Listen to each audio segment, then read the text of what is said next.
The restraints cut into my wrists before I even opened my eyes, cold metal too.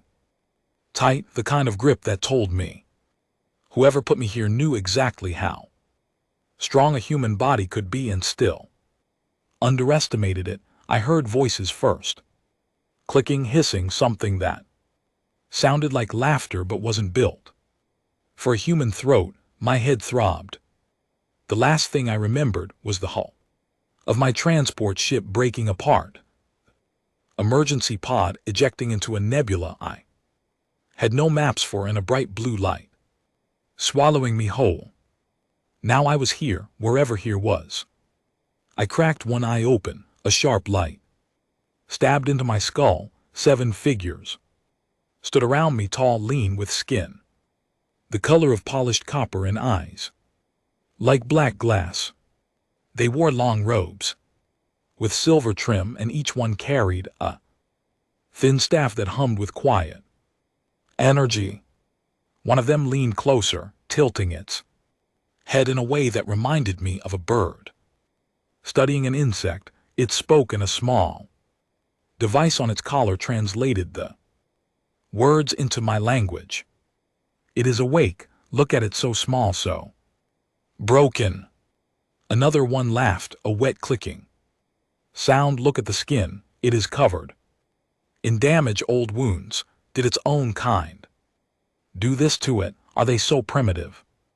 They tear at each other with claws. I didn't answer, I kept my breathing slow. I'd been in rooms like this before, different walls, different faces, same game. You listen, you learn. You wait for the moment they stop watching your hands and start watching your mouth. A third figure pressed a long finger against the scar that ran across my collarbone. I didn't flinch, I'd earned that one on a moon called Varan 2 years ago, pulling a kid out of a collapsing mining shaft while the roof came down in pieces. The finger traced down to the burn mark on my forearm. That one was from a reactor fire on the freighter Halcyon. 6 crew members made it out. I was the last one off. These marks, the figure said, they are signs of weakness. A strong creature would not carry so many failures on its body. I almost smiled, almost. The door on the far wall slid open with a low hiss. The 7 figures straightened up at once, lowering their staffs, bowing their heads. Temperature in the room seemed to drop by several degrees. Someone important had arrived. I could feel it in the way the air pulled tight, the way those 7 alien guards stopped breathing for a moment. She walked in slowly, tall, taller than the others by a full head. Her skin wasn't copper like theirs, it was a deep, rich shade of dark gold that caught the light in strange ways. She wore no robe. Instead, her body was wrapped in thin layers of woven metal that moved like cloth. A crown sat on her head, not made of jewels but of thin silver wires that formed a shape like a crescent moon. Her eyes were not black, they were a piercing silver, and they locked onto me the second she entered. I knew a queen when I saw one. She stopped 3 feet from my chair. Her guard stepped back without being told. She studied me for a long time, her head tilting the same way the others had done, but slower and more careful. Then she spoke, and her voice was low and smooth like deep water. You are a human. Yes, I said. My throat was dry. Name's Ellis Harper. I'd shake your hand, but your friends tied me up pretty good. She didn't laugh, but one corner of her mouth moved just slightly. The records say your species only began traveling between stars 140 of your years ago. Is this correct? Something like that. Yet you are already spreading across 3 star systems. You build colonies on worlds that would kill most species. Within an hour of landing, You fight wars against things much larger than yourselves and you win. Why? I shrugged as much as the restraints would let me. We're stubborn. The queen took another step closer. She reached out one long golden finger and touched the scar on my jaw, the one I got when I was 19 during the raid on the Kessin outpost. I had been a private. Then, scared out of my mind, I still remembered the face of the soldier who gave me that cut and the face of the friend who didn't come home. Her finger moved down my neck to my chest, tracing scars through the thin fabric of my shirt. Her guards shifted uncomfortably. One of them made a small, clicking sound of protest. She ignored him. Tell me, Ellis Harper, she said softly, how many of these did you earn in battle? I haven't counted in a long time. Try. I took a breath. Most of them, some were accidents, a few were from saving people, but most were fights.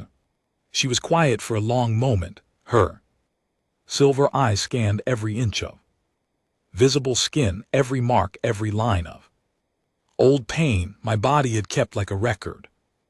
Her guards, the 7 copper-skinned figures, were still making soft laughing sounds, whispering about how pathetic it was that a creature would carry such damage. They thought she was studying me, the way a scientist studies a sick animal. They thought she was about to give the order to throw me in a cell or worse. They were wrong.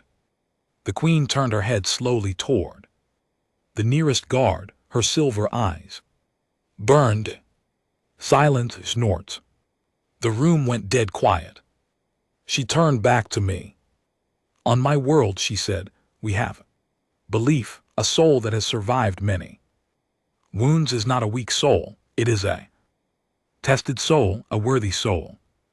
When a warrior of my people falls in battle and survives, we mark their skin with ink to remember what they have endured. Warrior with many marks is treated with the highest honor. She paused, her voice dropped lower. Your body is covered in such marks, but no one inked them. You earned every single one by living, by refusing to die. I didn't know what to say, so I said nothing. Do you know where you are, Ellis Harper? No, ma'am. You are aboard the royal flagship of the tyrannic throne. My guards found your pod drifting in contested space. They brought you to me because they thought I would find you amusing, a broken little animal from a primitive world. Her silver eyes flicked toward the guards, and every single one of them flinched. They were wrong to laugh. She raised one hand. Her fingers moved in a small, sharp gesture. And GT, snorts. And GT. The restraints on my wrists and ankles clicked open. I stayed very still. I wasn't stupid.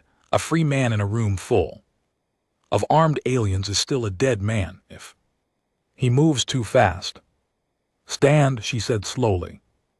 I stood. My legs were stiff. The room felt bigger now that I wasn't chained to that chair. She walked a slow circle around me. I could feel her eyes reading my body like a map. When she came back in front of me, her expression had changed. It wasn't curiosity anymore. It was something closer to recognition. There is a war coming, Ellis Harper, she said quietly, a war that will reach every corner of this sector within the year. My people are strong, but we are not enough, and there are creatures out there, old creatures that even my warriors fear to speak of. She looked at me with those silver eyes. I have been searching for something, a sign, a reason to believe we can win this war. She placed one golden hand flat against my chest, right over my heart. I think I just found it. Behind her, the 7 guards stared at me with expressions I couldn't read. Clicking laughter was gone. What replaced it was something like fear, or maybe respect. I wasn't sure yet. The queen stepped back. You will eat, she said. You will rest, and then you and I will speak. Again, because I have much to learn about the creature called human, and I believe before this war is over, the rest of the galaxy will too. She turned and walked out. The door sealed behind her with a heavy thud. I stood alone in the middle of a room that had been built to hold a prisoner. My wrists were free, my heart was hammering, and somewhere deep in my gut I knew my life had just turned a corner I could never turn back from. The war was coming, and somehow, without even knowing it, I had just walked into the middle of it. They brought food on a silver tray, steamed vegetables I didn't recognize, and a strip of white meat that tasted like fish but smelled like almonds. I ate everything. Whatever was coming, I wasn't going to face it hungry. The room they moved me to was larger than the first. A long window ran along one wall, and through it I could see stars.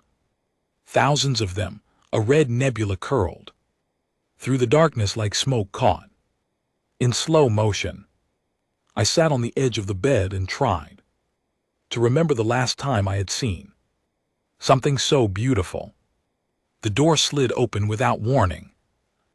Young guards stepped inside, not one of the 7. This one was shorter, thinner, with the same copper skin but softer features. She bowed her head slightly.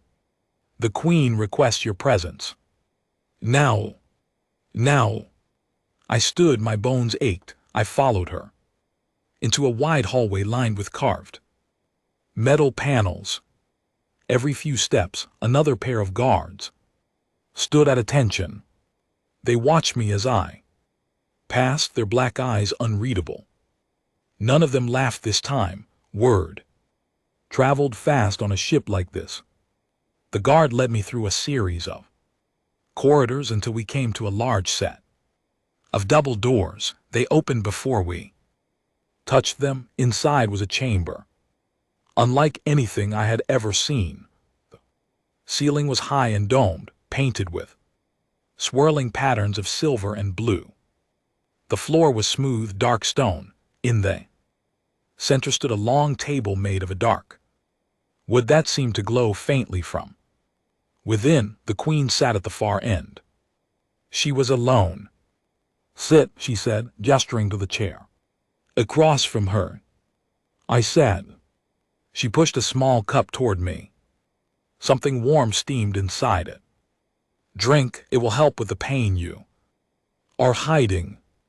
I raised an eyebrow. You think I don't see it, she said.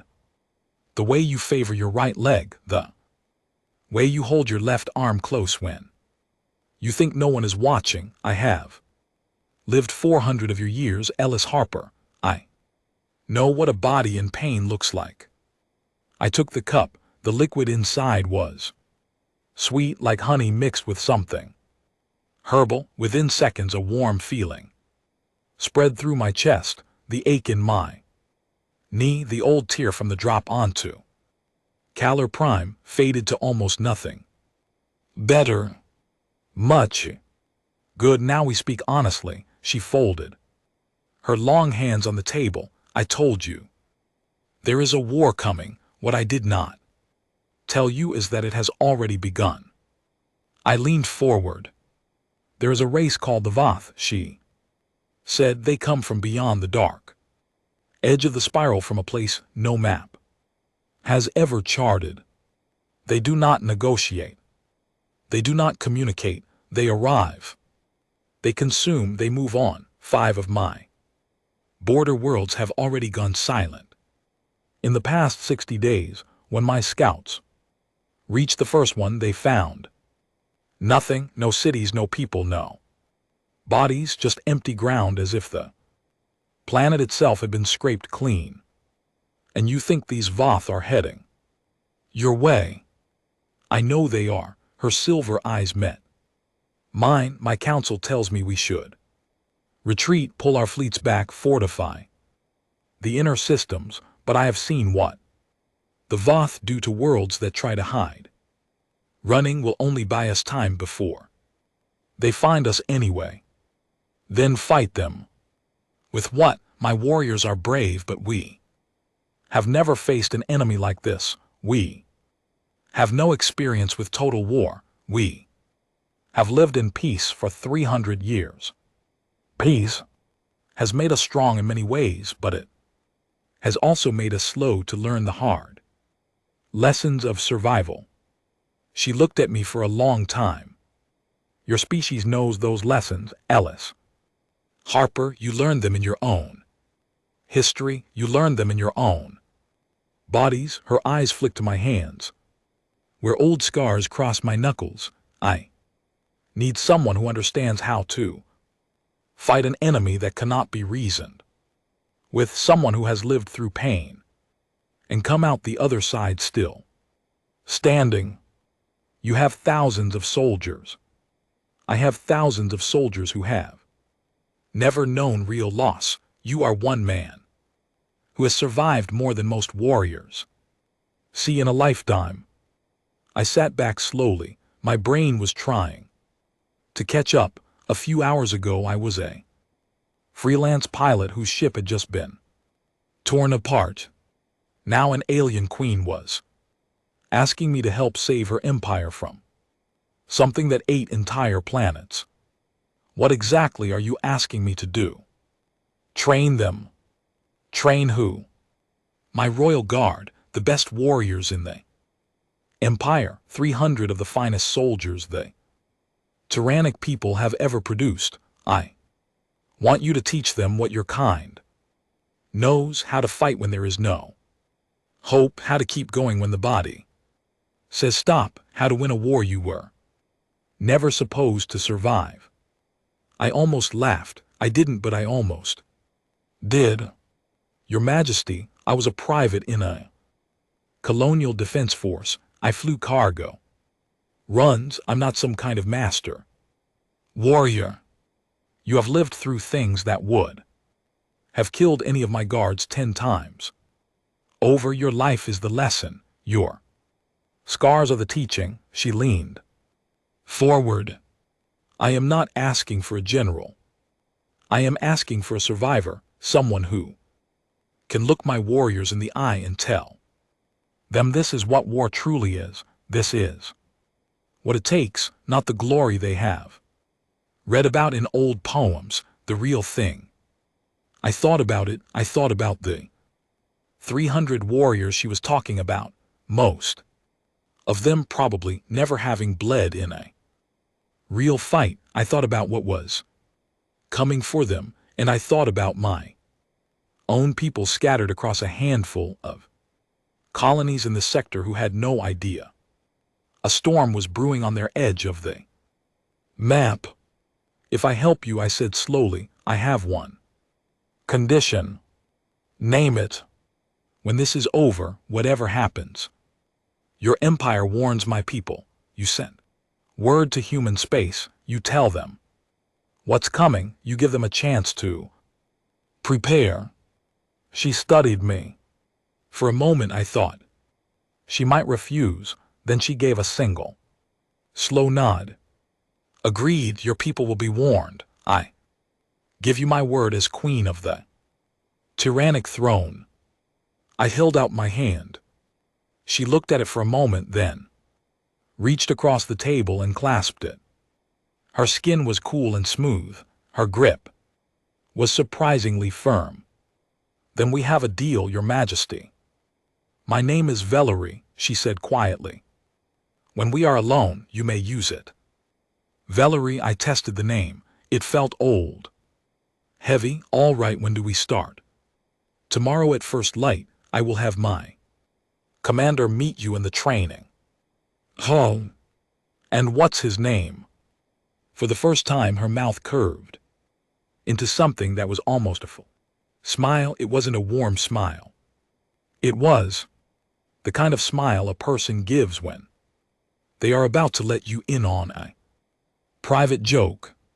His name is Corin, she said, and I should warn you, he is the one who laughed the loudest when they first brought you in. I let out a long breath. Of course he is. She stood, I stood with her. The meeting was over. The young guard appeared at the door to lead me back to my room. Before I left, Valerie spoke one more time. Alice, I turned. Tomorrow you will meet 300 warriors who believe they are the strongest beings in this empire. They will not want to listen to you. They will see your size, your scars, your age, and they will decide you are beneath them. Her silver eyes were sharp. Do not try to win them with words. Words mean nothing to a soldier who thinks he already knows everything. Show them. Instead, show them what a human really is. I nodded once. Then I walked out into the hallway with the young guard leading the way, and I thought about tomorrow. And for the first time since the blue light had taken me, I almost felt like smiling. The training hall was the size of 3 football fields laid end to end. The ceiling arched high above in a dome of dark metal, and the floor was a kind of smooth black stone that looked polished, but gripped my boots when I walked on it. Along the walls, racks held weapons I had never seen before, long curved blades, staffs that pulsed with faint blue light, shields that shimmered like they were made of water, and standing in neat rows in the center of the hall were the 300 warriors Valerie had spoken about. They were every bit as impressive as she had said. Each one stood at least 7 feet tall. Their copper skin was etched with silver tattoos in elegant patterns along their arms and necks, the marks of battles won and honors earned. They wore dark training armor that hugged their bodies and left their arms free to move. Their eyes all turned to me at once when I walked in, 300 pairs of black glass staring. I stopped in front of them and tried not to look as small as I felt. A single warrior stepped out from the front row. He was the tallest of them all, nearly a full foot taller than they others. His tattoos were more elaborate, climbing all the way up his neck and along his jaw. His armor was trimmed in gold. He held a staff in one hand and wore an expression on his face that made his opinion of me very, very clear. This had to be Corin. He walked toward me slowly. The rest of the warriors did not move. He stopped about 5 feet away and looked down at me with the same expression man might wear when finding an insect. His drink. You are the human. I am. The Queen tells me I am to learn from you. That's the idea. He let out a soft hissing sound. Queen is wise in many things. In this, she is mistaken. Our people have trained in combat since the time of the first crown. I have personally defeated 72 warriors in the honor ring. You are a small, scarred, weak creature from a young and desperate species. There is nothing you can teach me. I kept my face calm. I've been expecting this. I had been expecting worse. Maybe you're right, I said. He blinked. That wasn't the answer he had been waiting for.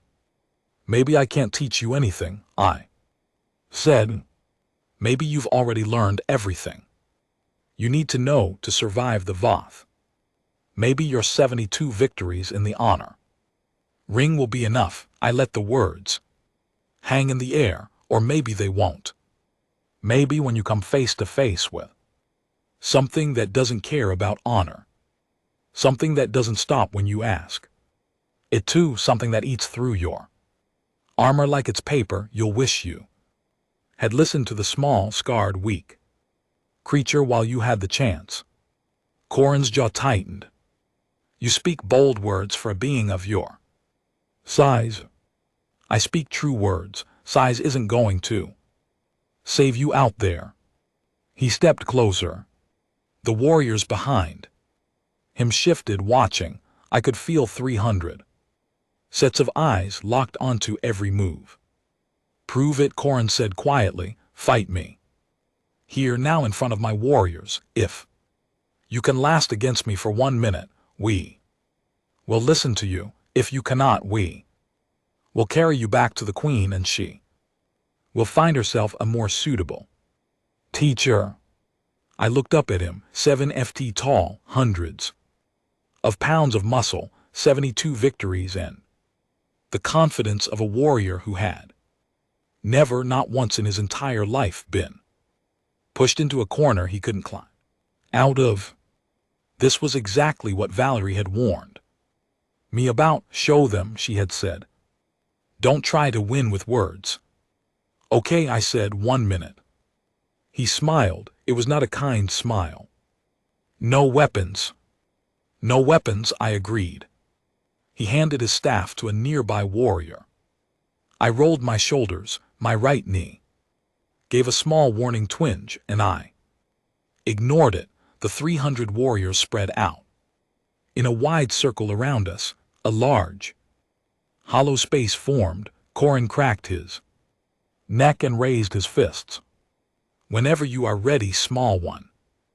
I didn't answer, I just moved. Here is what Corin didn't know about me.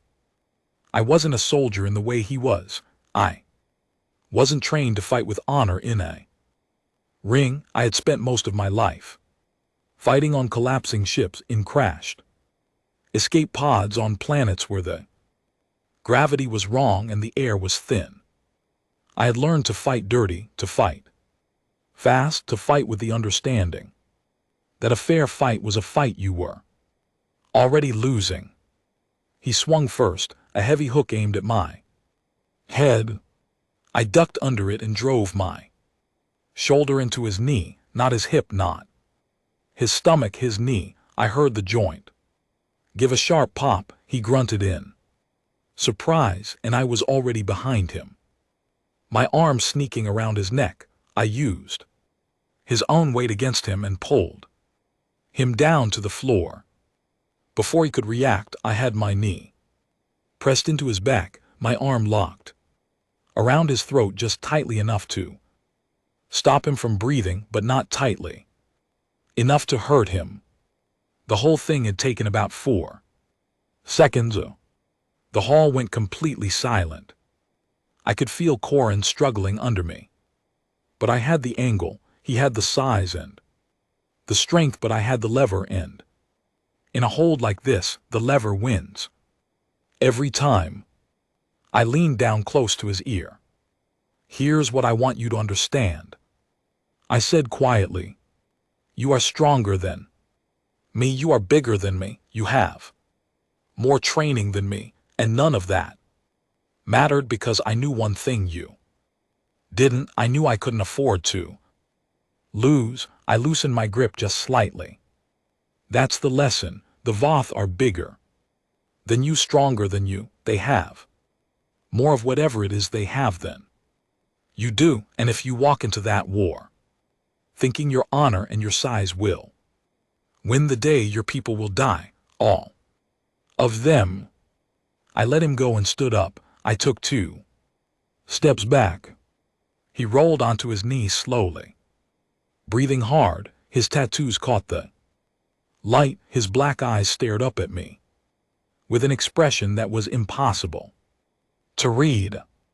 The 300 warriors were still silent. Corin stood up. His knee wobbled slightly but held. He walked toward me until he was standing directly in front of me. I was ready for anything. Punch, a grab, another challenge. Instead, he dropped to one knee. He placed his fist over his heart. Teacher, he said. One by one, all 300 warriors behind him did the same. 307-foot-tall warriors kneeling in a dome of dark metal with their fists over their hearts looking at me. I swallowed hard. Whatever I had been expecting from this morning, this wasn't it. Stand up, I said. They stood. Okay, I said, clearing my throat. Okay, here's how this is going to work. For the next 3 weeks, you're going to forget everything you think you know about fighting, not because it's wrong, because it's not enough. What's coming doesn't care about your rules. So we're going to teach you how to fight without rules, how to win ugly, how to stay alive when every piece of logic tells you that you shouldn't. By the end, you won't just be the best warriors in the empire. You'll be the worst nightmare of anything that comes to hurt your people. Corin gave a small, slow nod. Behind him, I saw something flicker in the eyes of his warriors. Not amusement anymore. Not pity, something harder, something hungry. Good, I said, let's begin. The training ran for 20 straight days. I pushed them until they were dropping from exhaustion, then I pushed them further. I taught them everything I could remember from my years in the defense force, from the dirty fights on mining colonies, from the older veterans who had mentored me when I was nothing but a scared kid with a rifle too heavy for my arms. I taught them how to fight in closed spaces, how to ambush, how to use their environment as a weapon, how to keep moving when a wound told them to lie down. The tyrannic warriors learned fast, faster than any human unit I had ever seen. Their bodies were stronger, their reflexes sharper, their stamina deeper. All they had ever lacked was the hard lesson of understanding that strength alone was not enough. Once they accepted that, they became something else entirely. Corin became my right hand. After that first fight in the hall, he never showed a trace of pride or resistance. He learned with a hunger I had rarely seen. On the 15th day, he defeated me, sparring for the first time, using a move I had taught his unit the week before, adapted for his own height and reach. When he stood over me with his hand held out to help me up, I saw the small, proud smile on his face, and I knew I had won something bigger than a training exercise. I had won a friend. On the 21st day, Velari came to the hall to watch. She stood on the high balcony in her silver robes, her silver eyes taking in everything. The warriors moved through their drills in perfect coordination, their staffs humming, their feet silent on the stone floor. They fought in pairs and groups. In shifting formations, they disarmed each other, disappeared behind columns, reappeared at unexpected angles. They had learned to think like survivors. When the drills ended, Velari descended from the balcony and walked onto the training floor. The warriors formed a perfect line. She walked the length of it, studying each one. When she reached Corin, she stopped. Commander, Your Majesty, your warriors look different. They have been remade, Your Majesty, by the human. She turned to me. Her silver eyes were warm for the first time since I had met. Sorry. 3 weeks, she said softly. I did not think you could do it. Your warriors did it, not me. I just showed them the door. Humility does not suit you, Ellis Harper, who said I was being humble. A real smile now, small but real. Then her face grew serious. She turned so that the warriors could all hear her. A message arrived this morning from the Outer patrol, she said. Another colony. Has gone silent. The Voth are closing. In less than 10 days, their fleet will reach our border. The warriors did not move. They did not make a sound. We will not wait for them, Velari said. We will meet them at the edge. And we will not let them reach a single inhabited world of ours. Are you ready?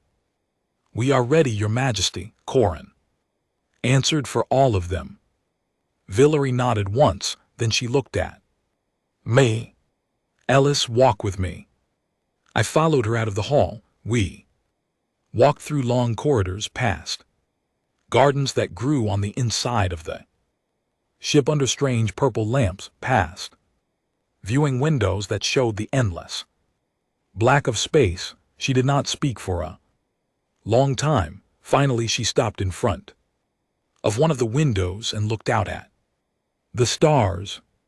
I have something to tell you that I have not told my council, she said quietly.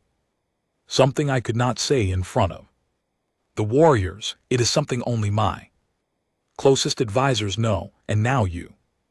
What is it? The Voth are not the only thing coming.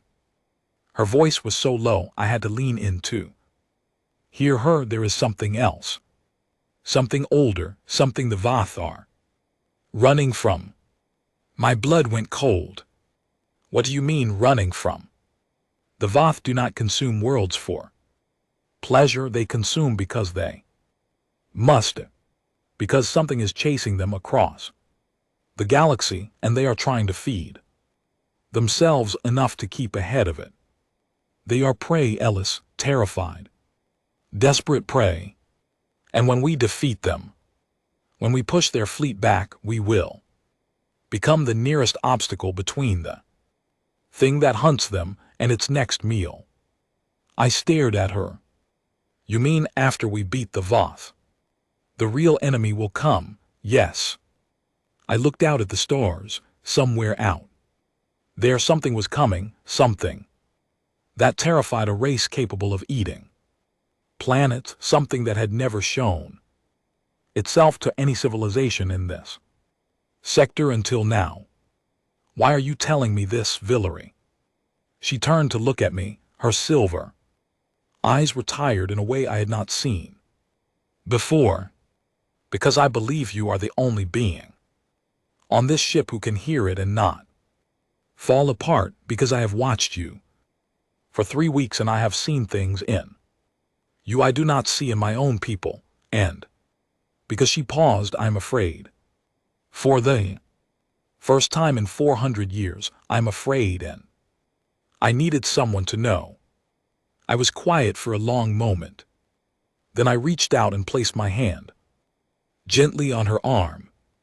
We'll figure it out, I said, one enemy at a time. First the Voth, then whatever comes next. You aren't alone in this. She looked down at my hand on her arm. For a long moment she said nothing. Then she placed her own golden hand over mine. No, she said softly, I am not alone, not anymore. The fleet left the homeworld 3 days later, 200 ships in perfect formation, cutting through the black like a school of silver fish. I stood on the bridge of Villari's flagship with Corin at my side. We watched the stars stretch into long, white lines as the ships jumped. Somewhere ahead of us, a storm was waiting. The first battle came on the 6th day. The Voth fleet appeared on our scanners, like a dark stain spreading across the map. There were more of them than we had expected. Villari scouts had reported 300 ships. The actual number was closer to 500. Our officers on the bridge went silent when the true count came in. I watched the blood drain from several faces. Corin stepped up beside me. We are still taking them, he said, his voice flat. Agreed. Villari sat in her command chair, her silver eyes moving across the data on her screens. She did not show fear. She did not show hesitation. she simply nodded to her fleet commander. Engage. The battle lit up the void. Beams of light cut through the blackness, ships curved and spun in ways that physics told me should not have been possible. The Voth vessels were ugly things like pieces of twisted metal that had grown together without any plan or pattern. They fired pulses of dark energy that seemed to drink the light around them. Our ships answered with streams of blue and silver fire. For the first hour we held. Then the Voth did something we had not prepared for. Their ships began to split apart, not destroyed deliberately. The larger vessels cracked open like eggs, releasing swarms of smaller pods, each one carrying a single fighter pilot who flung themselves at our ships with no regard for their own lives. The pods punched holes in our hulls and opened the way for boarding parties. Royal Guard to stations, Velari commanded. Corin looked at me. Come with me, Ellis. We are needed in the lower decks. I grabbed a staff from the weapons rack. By the door, the blue light hummed against my palm. I had trained with these for the past 3 weeks. My aim was not perfect yet, but it was good enough. Corin and I ran through the corridors of the flagship while warnings screamed overhead. Red lights strobed against the dark metal walls. We reached the lower decks just as the first Voth boarders broke through the outer hull. They came pouring out of a hole in the wall, creatures the size of bears with long thin limbs and heads like stripped skulls. Their teeth were black, their eyes glowed a sick yellow. They moved in a frantic, jerky way like starving animals. The first few ran straight at us without any plan at all. Corin's warriors met them in the corridor. The training held. They moved as units, not as individuals. They pushed the boarders back into the hole, one body at a time. I fought alongside them, my staff flashing blue, my body remembering every scar it had ever earned. I saved a young warrior who had been knocked to the ground. He saved me. 2 minutes later, when a Voth came at me from a side corridor I had not seen, we did not speak. We did not need to. For 4 hours we held the lower decks. By the end, the Voth fleet had broken. Their ships began to retreat, pulling back into the dark. Velari's forces chased them to the edge of the sector and then let them go. We had done what we came to do. The border was safe. No inhabited tyrannic world had fallen. But the cost was high. 23 of our ships were lost, thousands of warriors dead. Corin had a long, bloody cut down his arm where a Voth tooth had scraped him. I had a fresh bruise across my ribs where one of them had slammed me into a bulkhead. Velari came down to the medical bay herself to check on the wounded. When she saw me sitting on an exam table with a medic wrapping my side, she stopped. She walked over. She did not speak. She just reached out and placed her hand on my cheek. Still standing, she said softly. Still standing. She stayed like that for a long moment. Then she dropped her hand and walked on. Corin watched her go, then looked at me with a small, knowing smile on his face. Say nothing, I told him. I said nothing, he answered. Good, keep it that way. The fleet regrouped for a full day. We counted the dead. We patched the ships. And then Velari called a meeting of her senior officers with Corin and me at the table. She stood at the head of the room. Her face was grim. We won, she said, but the war is not over. Our scanners detected something on the far edge of the battle, something that arrived just as the Voth were Retreating, it did not engage, it simply watched, and then it vanished. She activated a hollow display. A single dark shape hovered in the air above the table. It was massive, 10 times the size of any ship I had ever seen. Its form kept shifting like it could not decide what shape to hold. My stomach turned. Is that the hunter? Velari said. The thing the Voth are running from. It has seen us now. It knows we defeated its prey. That makes us more interesting to it than the Voth ever were. Her silver eyes moved around the table. It will come soon, days perhaps, week at most. Silence. Then an older officer spoke. Your Majesty, should we call for help? The other powers of the sector, the Jorli, the Kesh, even the human colonies to our rimward side. Velari turned to me. What do you think, Alice? Would your people answer a call? I thought about it. Humans are complicated, I said slowly. We don't always like each other. Our colonies have their own problems, but we understand one thing better than most species in this galaxy. We understand that if something is big enough and bad enough, you don't stand alone. If you send a real message with real evidence of what's coming and you send it to the right people, yes, they will answer. Maybe not all of them, but enough. How many is enough? A few thousand, good fighters, good ships. Humans tend to punch above our weight when things get ugly. Velari nodded slowly. Then we send the message tonight, and we send you with it, Ellis. I blinked. Me? You are the only one they will believe. You are the bridge between our peoples.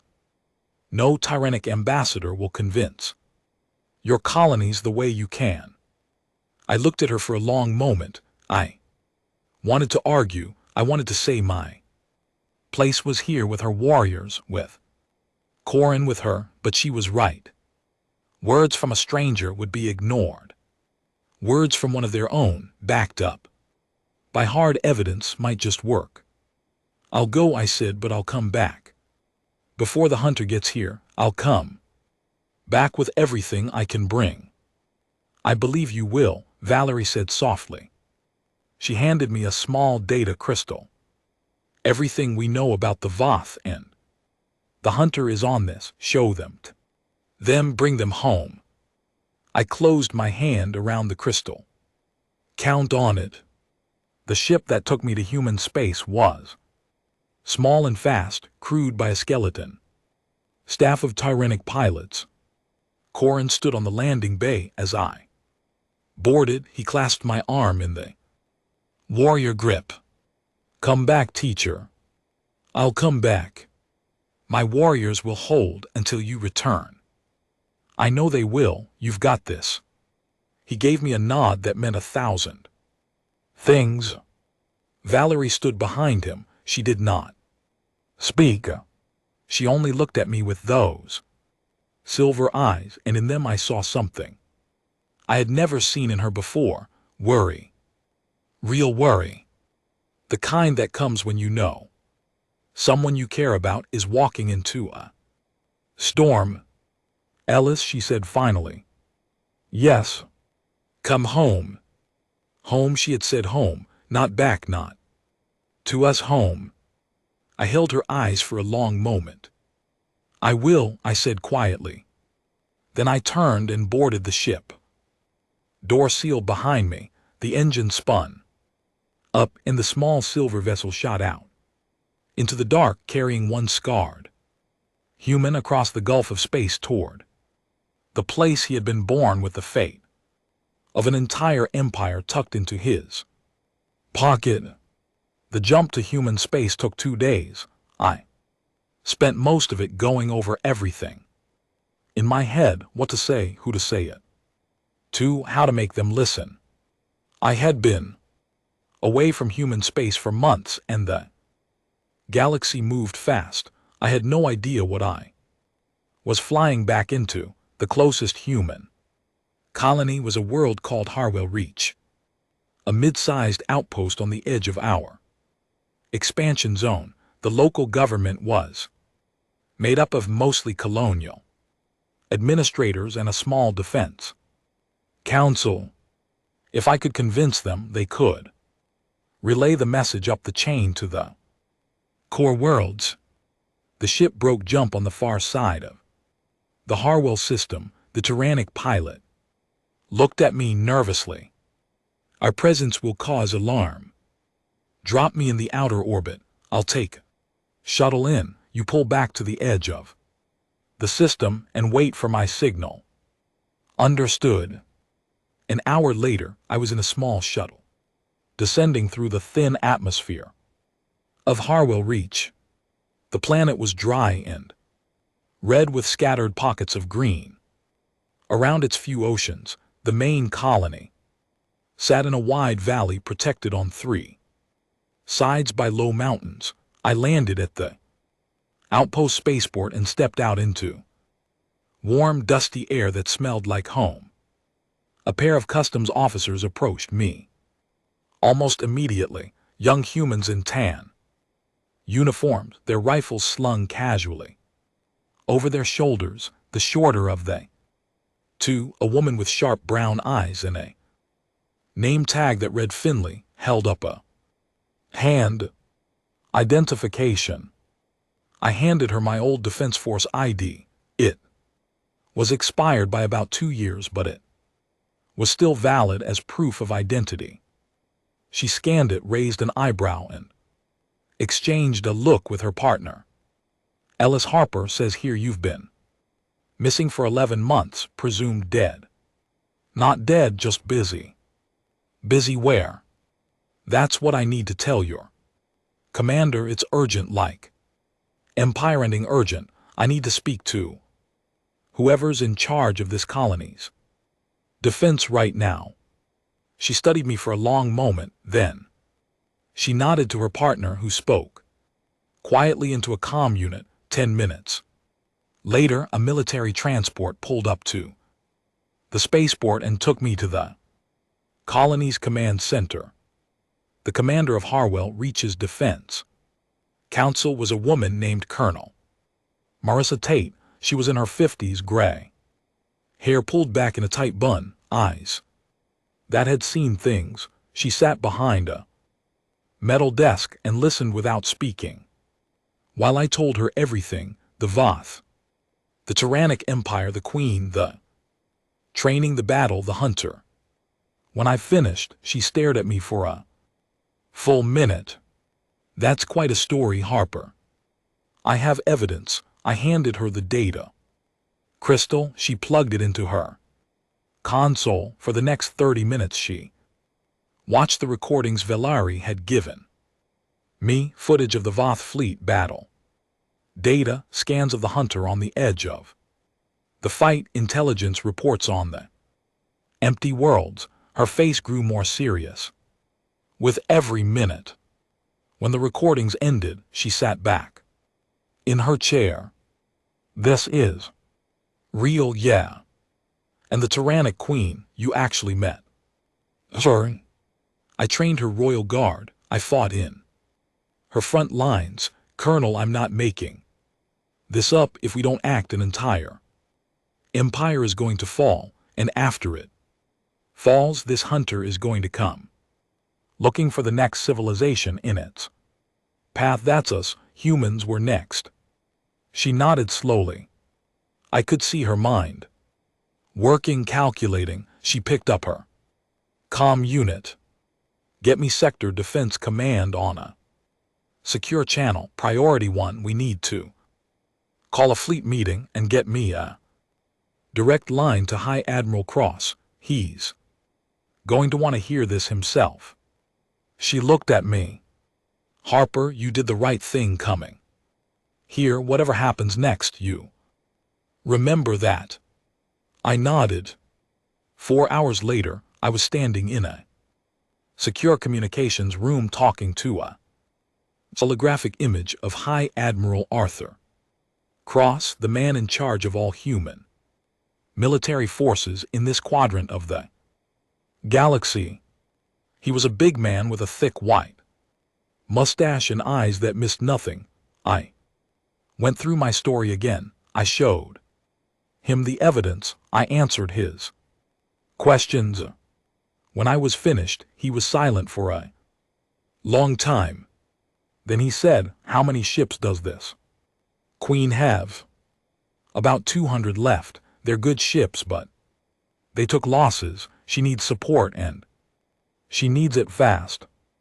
And this hunter you've actually seen it only on scanner, but sir, the tyrannic Queen is 400 years old. I've watched her face an alien fleet 3 times bigger than hers without blinking, and she was terrified of this thing. That's enough for me." He nodded.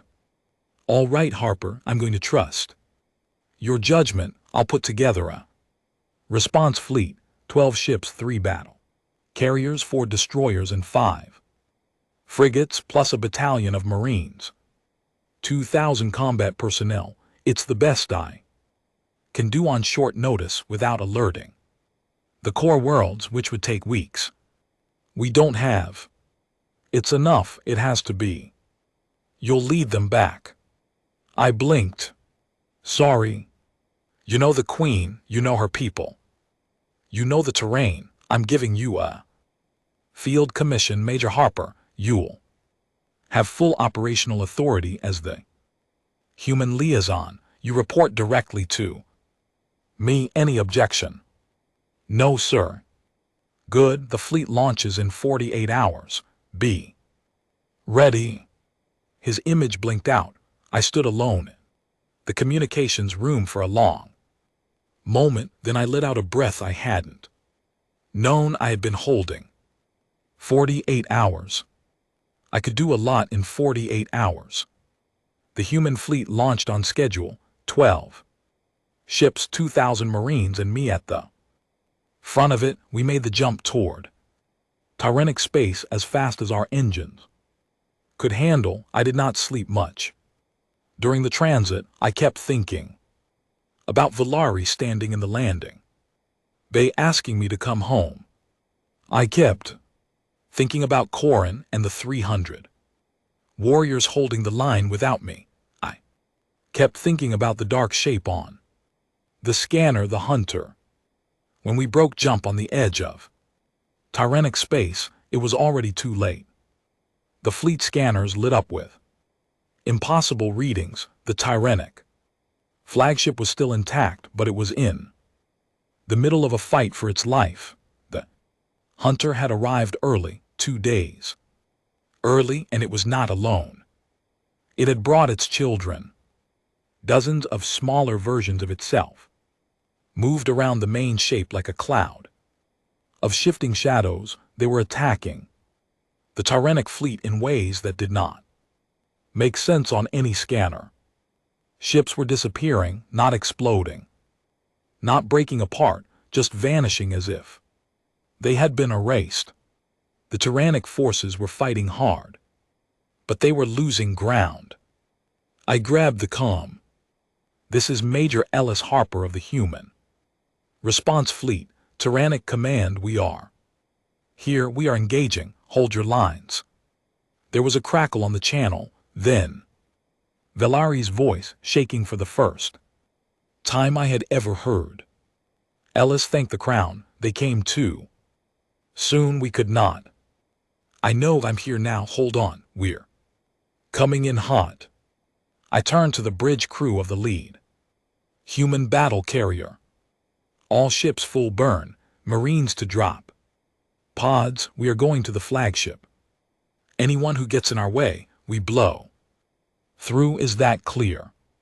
"Yes, sir," came back 12 voices from 12 ships. "Then let's go save an empire." The human fleet pushed forward into the chaos. For the first time in my life, I watched human and alien ships fight side by side against an enemy that did not belong to anything any of us had ever known. The hunters' children were fast and they were strange, but they could be hurt. Our weapons punched through their shifting forms. We lost 2 destroyers. In the first hour, we took down 15 of the children. Then we reached the tyrannic flagship. The Marines boarded with me at the front. The hunter had sent a boarding party of its own, twisted, shifting creatures that hurt the eye to look at. We met them in the main corridors of the flagship. The fighting was the worst I had ever seen. It was not like the Voth. These things moved wrong. They did not die the way living creatures should die. You had to hit them again and again and again, and even then they sometimes stood back up. But we had numbers now, 2,000 Marines, 300 Royal Guard, and the training the Guard had learned under me was holding. Corin was everywhere at once, his staff flashing, his voice steady as he called out orders. I fought my way through the corridors with a squad of Marines at my back until I reached the bridge. Velari was there. Her armor was scratched, her arm was bleeding, but she was alive. Her silver eyes found mine across the room, and for one long second, the battle disappeared. "You came home," she said. "I told you I would." Then the deck shook under us. The hunter itself was trying to pull the flagship apart. "We need to take out the main shape," I said. "Everything else is just a distraction." "We cannot hit it directly," Velari said. "Our weapons pass through its form. It is not fully present in our reality." I thought fast. "Then we have to force it to be present. When it attacks, when it pulls a ship apart, it has to exist physically for a moment." We hit it in that window, every ship, every weapon. One coordinated strike. "It will take perfect timing." "Then let's have perfect timing." She looked at me, then she nodded. "Set it up, I will give the order." The next 20 minutes were the longest of my life. Corin coordinated the Royal Guard, I coordinated the human fleet. And GT snorts. And GT. Velari handled the rest of her forces. We set every ship in the combined fleet to fire at the exact moment the hunter became visible during its next attack.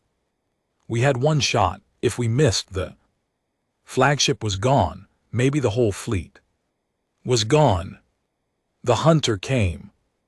It reached for a nearby destroyer. Its dark form became solid for a single heartbeat. "Now," Velari said quietly. Every ship fired. The light was blinding, hundreds of beams, missiles, pulses, all converging on a single point in space. The hunter's form wrapped in white fire. It shrieked. The sound was not a sound, it was felt. Every living being on every ship felt it. Deep in their bones, the smaller children in the cloud around it began to scream too. And then slowly the hunter's form collapsed in on itself and burst apart in a wave of silent black light that spread across the void and then faded. Gone. For a long moment, nobody said anything. The children scattered without their parent, fleeing in every direction, some of them vanishing into whatever strange place they had come from. The battle was over. We had won. Velari sank into her command chair. Her hands were shaking. I walked over and knelt beside her. She looked at me. "Is it really gone?" For now. There might be more somewhere out there. But we know they can be killed. That's the biggest thing. They can be killed. She laughed, then a soft, tired, surprised laugh. She reached out and took my hand and held it tightly. Her silver eyes were bright. "Ellis Harper, you came back. You Brought help, you saved my people. We saved each other.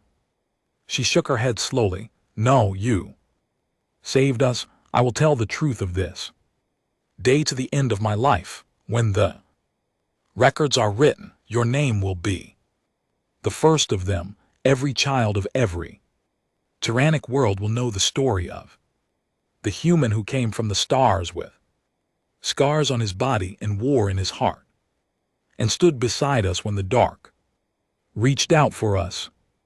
I felt my throat tighten. Valerie, let me say this, Alice, please. I nodded. She stood. She still held my hand. I have been a queen for 400 years. I have known many warriors, many diplomats, many wise beings. I have never known anyone like you. I have never felt for any being what I feel when I look at you. I do not know what your kind calls this. My kind has many words for it, but we only use one word for the feeling at its deepest. Bond that goes past friendship, past alliance, past all other ties. I offer it to you as an equal, as a partner, not as a queen to a subject, as Valerie to Ellis. The whole bridge had gone quiet. I could feel Corin watching from the doorway, a small proud smile on his face. The human marines behind me were silent. I looked at Valerie, 400 years of life in those silver eyes, a burden I could not imagine, a strength that I had only glimpsed, and a softness underneath it, all that she had never shown to anyone else. I accept, I said quietly, whatever that means in your tradition. I accept. Her fingers tightened on mine. Then she leaned down slowly and pressed her forehead against mine. It lasted only a second, but in that second I felt something pass between us that I would never be able to explain in any language I knew. When she pulled back, her eyes were wet. Come, Ellis, she said softly, let us see to our wounded, our people, our fleet. There is work still to be done. Right behind you. I followed her off the bridge. Corin fell in beside me. The Marines followed behind. We walked through the battered corridors of the flagship together, and for the first time in a long time I was not walking alone. The days that followed were full. We buried the dead. We honored the living. Human ships docked with tyrannic ships. And for the first time in the history of either people, crews mingled freely, sharing food and stories and wounds. Admiral Cross contacted me over the comm 2 days later and told me the core worlds were finally listening. Permanent alliance was being discussed. Embassies would be exchanged. Defense pacts would be signed. A new era was beginning. On the 7th day after the battle, I stood with Valerie on a high balcony, overlooking the tyrannic homeworld. It was a beautiful planet, blue and green, and gold wrapped in wisps of silver. Cloud. Corin stood to one side, his arm still in a sling. My human aide stood to the other side, ready with the paperwork for the new alliance. Valerie looked at me. Are you ready? Ready. She turned to the crowd of thousands below, tyrannic citizens and human visitors mixed together. The cameras were rolling. Every world in this sector, human and alien, would hear what came next. People of the tyrannic empire, she said, people of the human colonies, and all the free peoples of this sector, we have faced a darkness together. We have defeated an enemy no single species could have defeated alone, and we have learned in that fire that we are stronger together than we ever were apart. She paused. Today I stand beside a human, a man who came to us as a prisoner in chains and who now stands as my partner and as the first ambassador of a new alliance, a man whose scars were laughed at by those who did not understand what they were looking at. She turned to me. Her silver eyes were proud.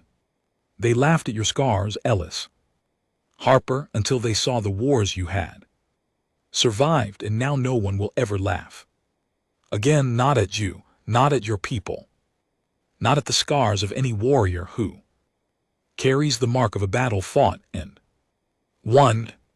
The crowd roared. I looked out at them, thousands of faces, human and tyrannic, cheering.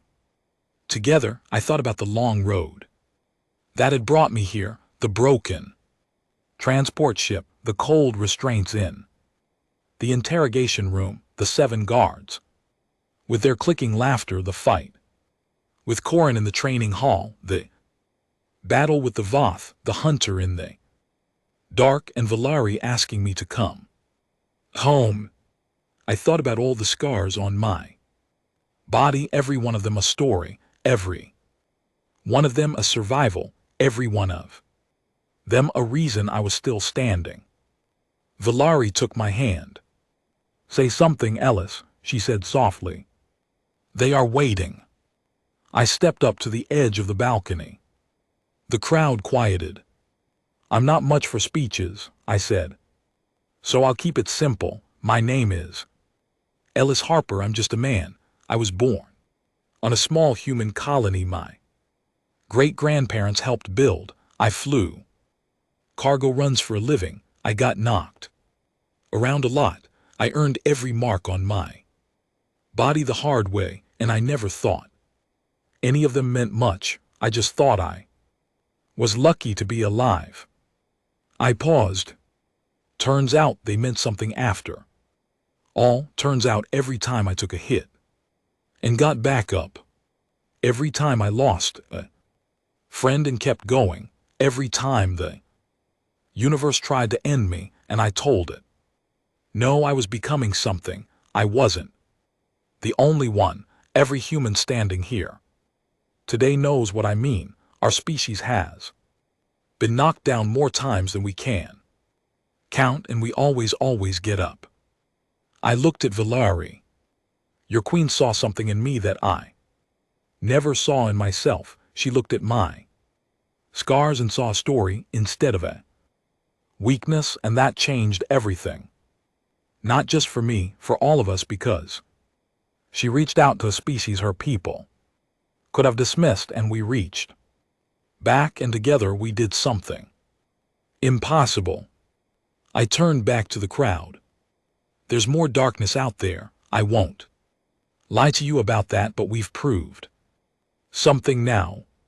We've proved that no matter how big the threat, no matter how strange, no matter how hopeless, when we stand together, we win, humans and tyrannic, side by side from this day forward. The crowd roared again, louder, longer. I felt Valeri squeeze my hand. Corin stepped forward and clasped my shoulder. Teacher, he said softly. Commander, it has been an honor.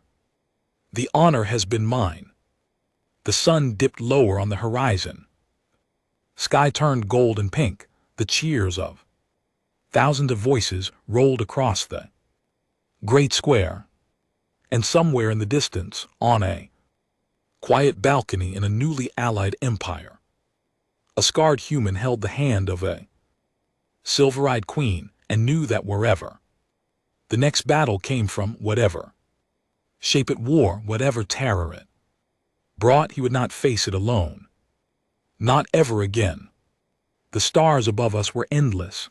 The future was unwritten, and for the first time since that blue light had taken me from my dying ship, I understood something with perfect clarity. I had not survived all those wars for nothing. I had survived them so that when the galaxy finally needed a human who understood what it meant to keep getting back up, there would be one waiting. And I was ready. Whatever came next, I was ready.